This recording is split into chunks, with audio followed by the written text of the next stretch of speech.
ভগৱন্তৰ ভক্তি আপুনি মই এই যে পালোঁ, এই যে আমি পৃথিৱীত আহিলোঁ, মনুষ্য জন্ম পালোঁ, এইটো ভগৱন্তৰ কৃপাতহে পাইছোঁ দেই। আৰু আজি এই চকলাটিং বাগানত আহি জন্ম হ'লোঁ, হয়নে বাৰু? আৰু চকলাটিং বাগানত এই বিষ্ণুপুৰ প্ৰাথমিক নামঘৰতে আমি বহি ঈশ্বৰৰ নাম লৈছোঁ। এইটো ঈশ্বৰৰ কৃপা। ভগৱান যদি এই ভাৰতবৰ্ষৰ যোৰহাটৰ এই চকলাটিং বাগানত যদি আমাক জন্ম নিদি, আমাক যদি আফ্ৰিকাৰ ইউগাণ্ডাত যদি জন্ম দিলেহেঁতেন, হৰি ৰাম, তেতিয়া আমি বোলে কেঁচা মাংস খাই থাকিলোহেঁতেন এতিয়ালৈকে। হৰি, হয়নে বাৰু? কেঁচা মাংস খালোহেঁতেন, ছালৰ মানে কাপোৰ কি কাপোৰ পিন্ধিলোহেঁতেন? বোলে গছৰ ছাল পিন্ধি থাকিলোহেঁতেন। আজি ভগৱন্তৰ বিশেষ কৃপা, আমাক কৃপা কৰিছে ভগৱানে, যে আজি এই যোৰহাট জিলাৰ, ভাৰতবৰ্ষৰ অসম ৰাজ্যৰ যোৰহাট জিলাৰ চকলাটিং বাগানৰ আমাক জন্ম দিছে। এইটো ভগৱানৰ কৃপা। সেইকাৰণে ভগৱানক আমি কৃপা এভাগ সংবৰ্ধনা দিব লাগে, যে প্ৰভু আপোনাৰ কাৰণে আমি আজি এই চকলাটিং বাগানত জন্ম হ'লোঁ আৰু গুৰু শংকৰক দৰ্শন পালোঁ, কৃষ্ণ কথা শুনিবলৈ পাইছোঁ। এই কথাটোকে ইয়াত জনক ৰজা প্ৰকাশ কৰিছে। কি বুলি কৈছে? হে ভগৱন্ত, তুমি সবাৰো জীৱন, সৰ্বপ্ৰকাশক স্বপ্ৰকাশ নিৰঞ্জন। তুমি ব্ৰহ্ম, আমি নহো দেখিতে উচিত, কহি আছা নহো ভকতৰ অবিদিত। তোমাক যোগীসকলেও নাপায়, তোমাক কোনো ধ্যান কৰিও নাপায়। আজি আমি চকুৰ আগতে তোমাক দৰ্শন পালোঁ, ভগৱানক চকুৰ আগতে। আমিও আজি দৰ্শন পাইছোঁ চকুৰ আগত ভগৱানক। পাইছোঁনে? আজি এই যে আমাৰ ভগৱন্ত আমাৰ নামগৃহত আছে নহয়, আপুনি যি বিচাৰিব ইয়াৰ পৰা দেই, ভগৱানে যেনেকৈ আহি আপোনাক বৰ দিব, ভগৱানক যি বিচাৰিব সেইটোৱে পাব। ঠিক ভগৱন্ত আজি এই নামগৃহত আপোনালোক যি বিচাৰে তাকেই পাব বাপাসকল দেই। কিন্তু 10 টকা অৰিহণা দি কিনি 10,000 টকা নিবিচাৰিব খালি। হৰি বহুতে আকৌ 10 টকা দি কৰে ভগৱানকে ঠকতে খোঁজে, প্ৰভু মোকে 10,000 টাকা দিবি হো বলে। তো ভগৱানৰ উপায় নাই আৰু, দিতে তো লাগবেগে আৰু। বহুতে আকৌ ভগৱানকে ঠগিবলৈ বিচাৰে, হয়নে বাৰু? ভগৱানে কৈছে যে মইতো তোমাৰ অন্তৰ আত্মাতে আছোঁ, সমস্ত প্ৰাণীৰ মই আত্মা অন্তৰ্যামী, শুভা শুভ ফলদাতা সাক্ষীৰূপে স্বামী। মই সাক্ষীৰূপে তোমাৰ হৃদয়তে বাস কৰিছোঁ, কৈছে। মত পৰতৰম নাইনত কিঞ্চিত দস্তি ধনঞ্জয়। মোতকৈ ওপৰত আৰু একো বস্তুৱে নাই, মই পৰম তত্ত্ব। এই কথাটো আপুনি মই জানিব লাগিব, বুজিব লাগিব। তেতিয়া ভগৱানে কৈছে সেইজন মোৰ অতিকৈ প্ৰিয় হৈ যায় বুলি কৈছে। সেইকাৰণে মনে মনে কৃষ্ণ বোলে যদি বা বেকত, তথাপি থাকোঁ মই তাহাৰ লগত। সেইকাৰণে আমি খাওঁতে, উঠোঁতে, বহোঁতে, প্ৰত্যেকটা অৱস্থাতে আমি কৃষ্ণ কৃষ্ণ নামটো উচ্চাৰণ কৰিব লাগিব। আইসকলকো কৈছোঁ দেই, আপোনালোক পাত ছিঙিছে বোলে, তাতো বোলে কৃষ্ণ কৃষ্ণ বুলি ছিঙিব পাত। আপোনাক কোনোবা বোলে লাজ দিব নেকি বুলি ভাবি এইটো আপোনালোক নাভাবিব যে মোক বোলে কৃষ্ণ ক'লে কোনোবা লাজ দিব নেকি। এই ভাৱনাটো মনলৈ আনিব নালাগে দেই। কাৰণ লাজো এৰি গাৱৈ গীত নাচৈ আনন্দত, জগতক পবিত্ৰ কৰে সেহিহে ভকত। সেইজনে জগত পবিত্ৰ কৰে বুলি কৈছে, যিজন লাজ ভয় এৰি ভগৱানৰ নাম লয়। বহুতে আকৌ লাজ কৰে, কৃষ্ণ বাপ বুলি ক'লে এনেকৈ কয়। সেইটো আপুনি মই ক'ব নালাগে দেই। আমি ভগৱানৰ নাম কৃষ্ণ বুলি ক'লে কৃষ্ণ বাপ এনেকৈ ক'ব। তাৰমানে এই শৰীৰটোক আমাৰ কৃষ্ণ কোৱা নাই, এই শৰীৰটো ভিতৰত যোনে বহি আমাক চৈতন্য কৰি ৰাখিছে, যোনে আমাক উশাহ নিশাহ দি আছে, যোনে আমাক খোজ কঢ়াইছে, যাৰ দ্বাৰা আমি দেখিছোঁ, সংসাৰখনক দেখিছোঁ, যাৰ দ্বাৰা আমি শুনিছোঁ, সেইজনেই পৰমাত্মা ভগৱান কৃষ্ণ বুলি কৈছে। সৰ্বম কৰ্ষতি ইতি কৃষ্ণ, সকলো যোনে গ্ৰহণ কৰে সেইজনে ভগৱান দেই। সেইকাৰণে কৈছে যে আমি অজ্ঞানীৰ ভৈলো চকুৰ গোচৰ, চিন্তু আমি তব এহি পংকজ চৰণ। এতেকেহে প্ৰভু আহি দিলা দৰ্শন, ব্ৰহ্মা তব প্ৰিয় পুত্ৰ লক্ষ্মী তব জায়া। ব্ৰহ্মা তোমাৰ পুত্ৰ, ভগৱানৰ নাভিৰ পৰা ব্ৰহ্মা সৃষ্টি হৈছিলে, হয়নে বাৰু? হয়নে? তাৰপিছত কৈছে অনন্ত তোমাৰ প্ৰিয় ভাই শিৱ কায়া। আৰু ভগৱন্তৰ অনন্তৰূপী যে সৰ্পটো আছে, ভগৱানৰ পিছফালে সৰ্প এটা থাকে, চাইছেনে আপোনালোক? হাজাৰটা মুখ থাকে। সেইটো ভগৱন্তৰ কি বুলি কৈছে? অনন্ত তোমাৰ প্ৰিয় ভাই, ভগৱানৰ ভাই, ভাতৃ দেই। আৰু শিৱ মানে দেৱাদিদেৱ মহাদেৱ, তোমাৰ কায়া বুলি কৈছে, মানে ভগৱানৰ ইপিঠি ইপিঠি। সেইকাৰণে আমি শিৱ নিন্দা কৰিব নালাগে। কৃষ্ণক ভক্তি কৰিলে শিৱই অট'মেটিক ভাল পাই যায়। আপোনালোক নাভাবিব যে মই বোলে শিৱক বেলেগকৈ পূজা কৰোঁ। শিৱৰ প্ৰত্যেকটা নাম শিৱ আৰু কৃষ্ণৰ একেই। কৃষ্ণ নাম ল'লে শিৱৰ নামও লোৱা হয়। শিৱ শিৱ বুলি ক'লেও কৃষ্ণৰ নাম শিৱৰ নাম বুজায়। কেশৱ শিৱ শিৱ ঘুষি উক বুলি কৈছে কীৰ্তনত। প্ৰত্যেকটা নাম ভগৱন্তৰ শিৱৰে নাম হয়। এইটো কাৰণে গুণনামৰ ভগৱন্তৰ পাৰ্থক্য কৰিব নাপায়, সেইজন নৰকত পৰে দেই। কিন্তু আমি বেলেগকৈ আকৌ শিৱ পূজা কৰিব নালাগে। যদি শিৱ পূজা কৰিছে তেনেহ'লে অকল শিৱ পূজাই কৰিব, আৰু কৃষ্ণ ভকতি নকৰিলেও হয় দেই, বাপাসকলক কৈছোঁ। আৰু যদি নাই বোলে মই বোলে অকল কৃষ্ণ ভকতি কৰিছোঁ, বোলে শিৱ পূজা নকৰিলেও হয়। বহুতে আকৌ সেইটো লৈ কিনে বহুত মানে কাজিয়াও হৈ থাকে। এবাৰ কি হ'ল, উত্তৰাখণ্ডত মানে এটা তীৰ্থ আছে, সেই তীৰ্থটোৰ নাম হৈছে হৰিদ্বাৰ। কি? হৰিদ্বাৰ।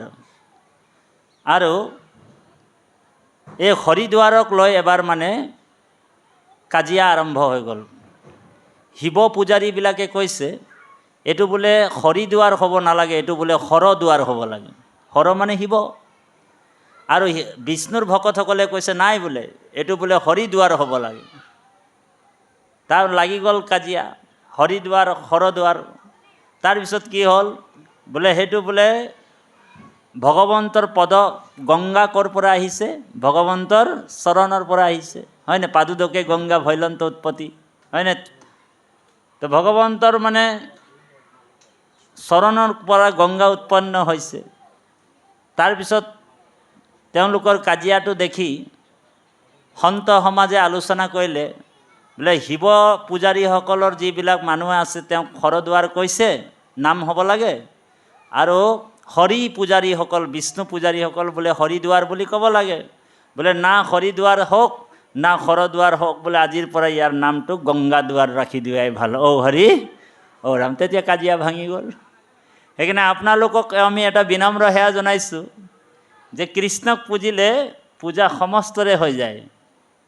কাৰণ দেৱতাৰো দেৱতা, মূল দেৱতা হৈছে ভগৱান কৃষ্ণ। সেইকাৰণে চতুৰ্থ স্কন্ধত কৈছে যথা তৰুমূল্য নিশেষণেন ত্ৰিপাতিং তৎস্কন্ধ ভুজ প্ৰশাখা প্ৰাণোপহাৰস্য যথেন্দ্ৰিয়নম তথা সৰ্বাসনো মুচ্যেত্তু জয়া। এই যে তৰুমূল্য যিটো শ্লোক গুৰুজনাই কৈছে, এইৰাম বৃক্ষৰ মূলত যেন দিলে আনি জল, শুয় ত্ৰিপীতি ডাল পত্ৰ পুষ্প ফল। বৃক্ষৰ বোলে মূলত যদি আমি পানীটো ঢালি দিওঁ, কাৰণ ভগৱন্ত কৃষ্ণ হৈছে ৩৩ কোটি দেৱতাই ভগৱন্তক উপাসনা কৰে। এজন শিৱ নাই, বোলে একাদশ ৰুদ্ৰ আছে, 11জন শিৱ আছে। এতিয়া বহুতে এজন শিৱৰ কথাই জানে, হয়নে বাৰু? শিৱ বাবা বোলে একজনে আছে, কিন্তু একাদশ ৰুদ্ৰ ভগৱন্তৰ শৰীৰতে আছে। যেতিয়া বিশ্বৰূপটো দেখাইছিলে অৰ্জুনক ভগৱানে, তেতিয়া সেই অৰ্জুনক ভগৱন্ত একাদশ ৰুদ্ৰক দৰ্শন দেখাইছে, 11 শিৱ। সেইকাৰণে গুৰুজনাই কৈছে যে ডালে পাতে হিঞ্চি যদি মূলত নেদয়, কদাচিত ডাল পাতে সন্তুষ্ট নহয়। এই ৰাম সমস্ত দেৱত হেহিমতে অচ্যুতক, যিজনে পূজয় সমস্ত দেৱতা তাত সন্তুষ্ট হয়। অচ্যুত মানে ভগৱান কৃষ্ণৰ যোনে ভকতি কৰিছে জগতৰ হৰি তুষ্ট ভৈল যাৰ, জগতৰ হৰি যাৰ ওপৰত তুষ্ট হৈ গ'ল, সকলো দেৱ দেৱী তাৰ ওপৰত তুষ্ট হৈ যায় দেই বাপাসকল। সেইকাৰণে কৈছে সমস্ত দেৱতা তাত সন্তুষ্ট হৈ ক্ষুধাত সেহি মতে অচ্যুতক যিজনে পূজয়, সমস্ত দেৱতা তাত সন্তুষ্ট হয়। এই ৰাম ক্ষুধা তোৰ নৰে যদি অন্নক ভুঞ্জয়, হুয় ত্ৰিপীতি তাৰ যত ইন্দ্ৰিশয়, ভোজন নকৰি পিন্ধই হে নানা ভূষণ, নুহিখে ত্ৰিপীতি তাৰ যত ইন্দ্ৰিগণ, কৃষ্ণক পূজিলে পূজা সমস্তৰে হয়, পৃথকে পূজিলে পূজা কেহু নলবয়। বুজি পালেনে কথাটো? এতিয়া বোলে গাছটাৰ যদি গুৰিয়ে পানী ঢালি দি, গুৰিটোতে যদি পানী ঢালি দিয়ে ডাল পাতবিলাক নিজে নিজে পাই যাব। আৰু গুৰিটোত পানী নিদি যদি ডাল পাতবিলাকত ছটিয়াই থাকোঁ, তেতিয়া গছটো হৰি ৰাম মৰি থাকিব, হয়নে বাৰু? এতিয়া বহুত মানুহে যুক্তিকাৰকসকলে এই কথাটো ক'ব বিচাৰে যে ডাল পাতত যদি দিওঁ বোলে লাহে লাহে নিগৰি নিগৰি বোলে গুৰিটোতে পাব, এনেকুৱা বুলি যুক্তি দিয়ে। সেই বুলি আমি ডাল পাতবিলাক কাটি পেলাম নেকি? সেইটোও যুক্তি দিয়ে বহুতে, বোলে ডাল পাত কাটিব নালাগে। কিন্তু আমাৰ গুৰুজনাই যিটো কৈছে, যিটো উপদেশ দিছে আমাক, সেইটোহে আমি পালন কৰিব লাগে। গুৰুজনাই কৈছে শ্ৰদ্ধাভাৱেৰে যে অন্য দেৱী দেৱ নকৰিবা হেব, গৃহে নপখিবা তাৰ, মূৰ্তি কোন চাইবা প্ৰসাদো নখাইবা, ভক্তি হুইবে বেভিচাৰ। ভক্তি বেভিচাৰ হৈ যাব। কাৰণ আপুনি মই ক'ৰ পৰা আহিছোঁ? বোলে পৰমাত্মা ভগৱান কৃষ্ণৰ পৰাহে আমি আহিছোঁ। আমাৰ পিতাও ভগৱান, আমাৰ মাতাও ভগৱান হয়। সেইকাৰণে তমেব মাতা পিতা তমেব বন্ধু সখা তমেব। গতিকে আমাৰ বন্ধু, আমাৰ সখা, আমাৰ পিতা, আমাৰ মাতা হৈছে ভগৱান। বহুতে সেইটো কথা মানিব নোৱাৰে যে আমি বোলে ক'ৰ বোলে ভগৱান কৃষ্ণৰ পৰা আহিছোঁ, মোৰ মা বাবাৰ পৰাই আমি জন্ম হৈছোঁ, হয়নে বাৰু? কিন্তু সেইটো নহয় আচলতে। আমাৰ জন্মদাতা ঈশ্বৰহে হয়।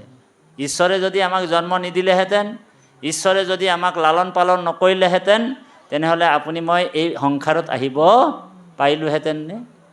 ভগৱন্ত গৰ্ভত যেতিয়া আপুনি মই আছিলোঁ, আপোনালোক চাব, মাকৰ লেতেৰা পানীবিলাক শিশুটোৰ মুখত গুচি যাব বুলি, আমাৰ মুখত গুচি যাব বুলি ভগৱন্ত গৰ্ভত জৰায়ু বনাই দিলে, হয়নে বাৰু? আৰু তাত মানে এটা আপ্যায়ন নাৰীৰ দি আমাক আহাৰ খুৱাই আছিলে। মাকে খোৱা আহাৰবিলাক আমি পাই আছিলোঁ, নাভিয়েদি খুৱাইছিলে আমাক। এতিয়া নাভিয়েদি খাব নেকি কোনোবা? হা? কিন্তু আমি গৰ্ভত আছিলোঁ যেতিয়া, আমি নাভিয়েদি আহাৰ খাই আছিলোঁ। নাভিত খাই আছিলোঁ। গতিকে ইমানটো কৃপা আমাক কৃষ্ণই কৰিলে। সেইকাৰণে আমি ভগৱানক প্ৰাৰ্থনা কৰি আছিলোঁ যে যাদৱ যদুনন্দন, মাধৱ মধুসূদন, তুমি নিত্য নিৰঞ্জন, তোমাত লৈলো শৰণ, এইবাৰ কৰুণাময় হৰি কমলাপতি, এইবাৰ কিন্তু মোকে নাই ছাড়বি প্ৰভু। বোলে এইবাৰ কিন্তু মোক নেৰিবা প্ৰভু। বোলে কিয়? বোলে বহুত জন্ম পালোঁ প্ৰভু, বহুত কষ্ট পালোঁ, হয়নে বাৰু? কুকুৰ মেকুৰী গাধ ছাগলী বহুত গিলা হইলি, বোলে কুকুর জন্ম হলে বোলে ইয়ার দুয়ার ওয়ার দুয়ার যায় আছিলি, হয়নে বাৰু? ই বলছে লাঠিটালি করে ধ্যাট হ্যাঁ, ই বলছে ধ্যাট হ্যাঁ, সব দিনে সবক্ষণে বলে সকাল সন্ধ্যে বলে অকল কারবার দুয়ারে গেলেও বলে আমাকে বস্ত্রটুকু নাই দিয়ে বলে, হয়নে বাৰু? বলে ইমান বলে শাস্তি, প্ৰভু এবাৰ কিন্তু তুই কৃপা কৰলি, বলে কি? বলে মনুষ্য জন্মটো মোক দিলা। সেইকাৰণে কৈছে এ ভৱ তৰিবাৰ যোগ্য হে মনুষ্য শৰীৰ, বিষয় বাতাসা পায়া কৰিলা অস্থিৰ। ভৱ তৰিবাৰ যোগ্য মনুষ্য শৰীৰ, এই মানৱ জন্মটো বহুত দুৰ্লভ বুলি কৈছে, পাবলৈ বহুত টান। বোলে ব্ৰহ্মায়ো বাঞ্ছা কৰে মনুষ্য হ'বৰ কাৰণে, অতুহি ইচ্ছন্তি দেৱতা। বোলে কিহৰ কাৰণে? বোলে মনুষ্য শৰীৰ পাবৰ কাৰণে। দেৱতাও ইচ্ছা কৰে মনুষ্য হ'বৰ কাৰণে, কিন্তু মনুষ্য জন্মটো দেৱতাসকলে নাপায়। আৰু সেই ভগৱন্তই আমাক কৃপা কৰি দিলে, আৰু আজি চকলাটিং বাগানত আমাক জন্ম দিলে, আৰু নামঘৰ দিলে বোলে বিষ্ণুপুৰ প্ৰাথমিক নামঘৰ, হয়নে বাৰু? কিন্তু ইয়াত আহিবলৈও বহুত টান পাইছে, বহুত মানুহ এনেকুৱাও আছে, হৰি বহুতে মানে টান পায়, বোলে এতিয়া বোলে আত্মীয়া ধৰ্ম লিলিলো বোলে, হৰি ৰাম। আত্মীয়া ধৰ্ম থাকে নেকি বাৰু কওকচোন? বহুতে এইটো কৈছে, বোলে ওৰা আত্মীয়া ধৰ্ম লিলিলো বোলে। আত্মীয়া ধৰ্ম থাকে নেকি বাপাইসকল? হা, আত্মীয়া ধৰ্ম বুলি ধৰ্ম নাথাকে। গতিকে বাপাইসকল, আমাৰ যিটো ধৰ্ম হৈছে এইটো এক শৰণ হৰিৰ নাম ধৰ্ম, যিটো গুৰুজনাই ভকতি ভাণ্ডাৰ দ্বাৰা হ'ব চুৰি, মুকুতি কৈলি উদাস, এক শৰণ হৰিৰ নাম ধৰ্ম, ৰাজা কৰো পৰকাশ। গতিকে আমি এইটো ধৰ্মই আমাক ভৱ সংসাৰ পাৰ কৰিব। সেইকাৰণে আপুনি মই ইমান সুন্দৰভাৱে আজি সৰু সৰু আমাৰ যুৱক যুৱতীসকলে আহি আজি এটা সাংস্কৃতিক কৃষ্ণ সংস্কৃতি আমাৰ ইয়াত সৃষ্টি হৈছে।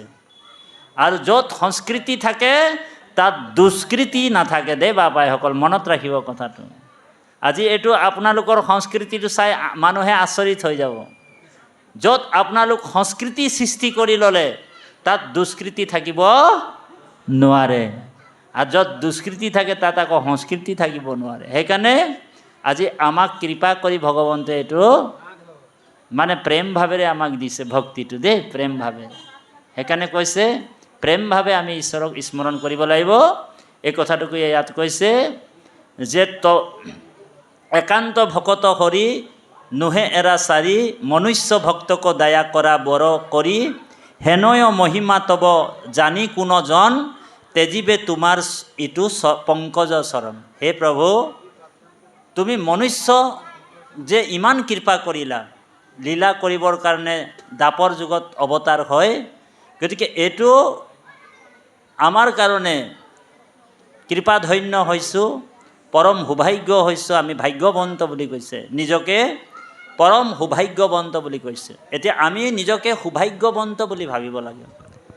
বহুতে চাব, ভকতি কৰাজন সন্ত মহন্ত ভকতসকল সদায় আনন্দত থাকে, হয়নে বাৰু? ভকতজন সদায় আনন্দত থাকে। ভকতজনে যদি আনন্দত নাথাকে, ভকতজনে যদি বেদনাত থাকে, দুখত থাকে, আপুনি যদি ফোন কৰি সুধিছে, বাপ কেনেকুৱা আছে, আমাৰ কৃষ্ণ বাপক সুধিছোঁ, বাপ হা কেনেকৈ আছে? বাপ কি বলবি আৰু দুনিয়া ভৰৰ চিন্তা আৰু বোলে, তেতিয়া সেইজন ভকত হ'ব নোৱাৰে। বোলে ভকতেৰ চিন্তা কিসেৰ? বোলে ভকতেৰ একমাত্ৰ চিন্তা ভগবান, ভগৱানৰ ভকতিটোৱে মূল বস্তু। ভগৱন্তৰ ভক্তি গ্ৰহণ কৰি নাৰদে যেনেকৈ ঈশ্বৰৰ নাম লৈ আনন্দত মানে মতলীয়া হৈ থাকে, ঠিক ভকতেও ঈশ্বৰৰ নাম লৈ সংসাৰৰ দুখবিলাক ভাগৰবিলাক ভকতৰ আঁতৰি গুচি যায়। সেইকাৰণে বাপাইসকল, আমি সদায় আনন্দত থাকিব লাগে। কৃষ্ণই যেনেকৈ মিচিক মিচিক হাঁহি থাকে, আপোনালোক ফটোবিলাকত দেখিছে নহয়, কৃষ্ণ সদায় মুখখন স্মাইল থাকে। চাব, কৃষ্ণৰ ফটোটোত এনেকুৱা মুখখন থাকে নেকি? এনেকুৱা কৰি দেখেছে নেকি? ফটোগিলানে এনেকুৱা কৰি নাথাকে নহয়, স্মাইল হৈ থাকে। ঠিক ভকতৰ হাঁহি মুখটো থাকিব লাগে দেই। ভকতে আকৌ সদায় খাবলৈ থাকিলেও নাথাকিলেও ভকতে সদায় হাঁহি থাকিব, সদায় আনন্দত থাকিব। কোনে পাৰিব সেইটো আনন্দ থাকিব? বহুত দুখ আছে, বেদনা আছে, কিন্তু সদায় আনন্দ। এই আমাদের ঘরে বলে আজি বলে চাউলেই নাই খেয়ে, ওয়ার ঘর যাই করে বলবার দরকার নেই, ইয়ার ঘর যাই করে বলবার দরকার নেই। স্ত্রী আৰু পুৰুষ মিলি চাউলটো কেনেকৈ আহে তাৰ সমাধানটো কৰিব লাগিব, হয়নে আইসকল? বেয়া কৈছোঁ নেকি? কিন্তু সেইটো নকৰি যদি ইয়াকে বলে বুলি ওয়াকে বলে এই আমাদের ঘরে চাউলে নাই খেয়ে, ওয়ার ঘরে বলবি চাউলে নাই খেয়ে, তো সব লোক বোলে গম পাই যাব, তেতিয়া আপোনাক মানে লাজ দিব। সেইকাৰণে ভকতে সদায় আনন্দ মনে থাকিব লাগে। সন্তুষ্টিয়ে হৈছে ভগৱন্ত। আপুনি সন্তুষ্টি হৈ গ'লে ভগৱান আপোনাৰ প্ৰতি সন্তুষ্ট হ'ব। কৃষ্ণ যাওক। নিষ্কিঞ্চন শান্ত মুনি